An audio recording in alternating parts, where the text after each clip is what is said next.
यहाँ पे बात करते हैं मनोविज्ञान मतलब साइकोलॉजी क्या होता है। साइकोलॉजी 2 टाइप्स के होते हैं, शिक्षा मनोविज्ञान और बाल मनोविज्ञान। शिक्षा मनोविज्ञान से तात्पर्य शिक्षा है और बाल मनोविज्ञान से तात्पर्य मनोविज्ञान, जो 2 शब्दों से मिलकर बना है। Psychology psyche plus लोगस।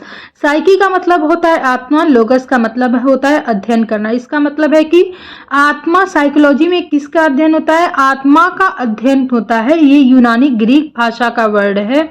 अब यहाँ पे मनोविज्ञान के अर्थ के बारे में बात। मनोविज्ञान का अर्थ है आत्मा का अध्ययन या आत्मा का ज्ञान प्राप्त करना है। मनोविज्ञान के जनक किसको कहा जाता है? मनोविज्ञान के जनक विलियम मैक्सिमिलियन वुंट को कहा जाता है। 16 अगस्त 1832 से 31 अगस्त 1920 तक जर्मनी के चिकित्सक, दार्शनिक, प्राध्यापक थे, जिन्हें आधुनिक मनोविज्ञान का जनक माना जाता है। मनोविज्ञान के आदि जनक अरस्तु हैं। आधुनिक मनोविज्ञान के जनक विलियम जेम्स है। ये गाइस आप लोग पूरा का पूरा एकदम रट कर लेना, क्योंकि सी टेट हो या यूपी टेट हो या कोई भी एग्जाम हो, जो साइकोलॉजी अगर है तो ये जरूर पूछता है। ये सबसे मेन इंपॉर्टेंट क्वेश्चन है। मनोविज्ञान शब्द का प्रथम प्रयोग रुडोल्फ गोएक्ले ने किया था। प्रयोगात्मक मनोविज्ञान के जनक विलियम वुंट ने जर्मनी के निब्जंक नगर में पहली मनोवैज्ञानिक प्रयोगशाला की स्थापना की थी। भारत मनोवैज्ञानिक एसोसिएशन की स्थापना 1924 में हुई थी। व्यवहारवाद के जनक जेवी वाटसन को कहा जाता है। बाल मनोविज्ञान के जनक पेस्टोलॉजी को कहा जाता है, जो कि पेरिस के रहने वाले थे और ये एक दार्शनिक थे। वैसे तो एग्जाम में पूछता नहीं है कि वो कहाँ के रहने वाले थे, लेकिन अगर पूछ दे तो आप जरूर लिखना कि वो पेरिस के रहने वाले थे। और वो कौन थे, पेस्टोलॉजी क्या थे, मतलब क्वेश्चन अगर ऐसे पूछ देता है कि पेस्टोलॉजी कौन थे, तो पेस्टोलॉजी क्या थे? बाल मनोविज्ञान के जनक थे, जिन्होंने 18 वर्ष तक बालकों का अध्ययन किया। मात्रात्मक वृद्धि एवं विकास, अभिवृद्धि एवं विकास, मात्रात्मक और गुणात्मक, इतनी चीजों को उन्होंने देखा। ग्रोथ एंड डेवलपमेंट इसको इंग्लिश में बोलते हैं।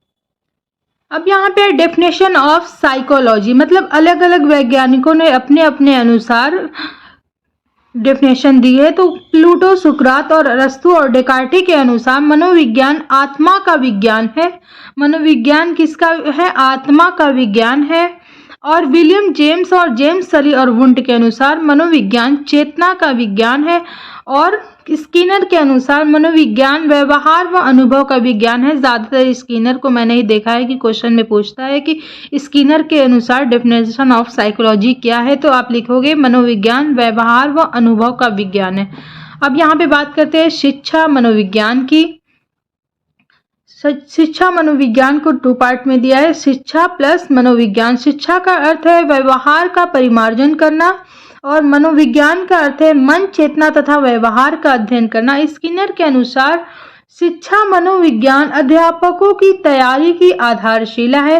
कार्ल सैनिक के अनुसार मनोविज्ञान के सिद्धांतों एवं परिणामों का शिक्षा के क्षेत्र में अनुप्रयोग ही शिक्षा मनोविज्ञान है। क्वेश्चन अगर कर देता है कि कार्ल सैनिक के अनुसार शिक्षा मनोविज्ञान क्या है, तो आप लिखोगे कि मनोवैज्ञानिक के सिद्धांतों एवं परिणामों का शिक्षा के क्षेत्र में अनुप्रयोग ही शिक्षा मनोविज्ञान है। अब यहाँ पे है कि शिक्षा मनोविज्ञान के अध्ययन की विधियां, मतलब शिक्षा मनोविज्ञान के अध्ययन की कितनी विधि है, तो 3 विधि है, जिसमें से है निरीक्षण विधि, विवरणात्मक विधि और प्रयोगात्मक विधि। निरीक्षण विधि के अंतर्गत 2 विधियां हैं, अंतर्दर्शन विधि और बहिर्दर्शन विधि।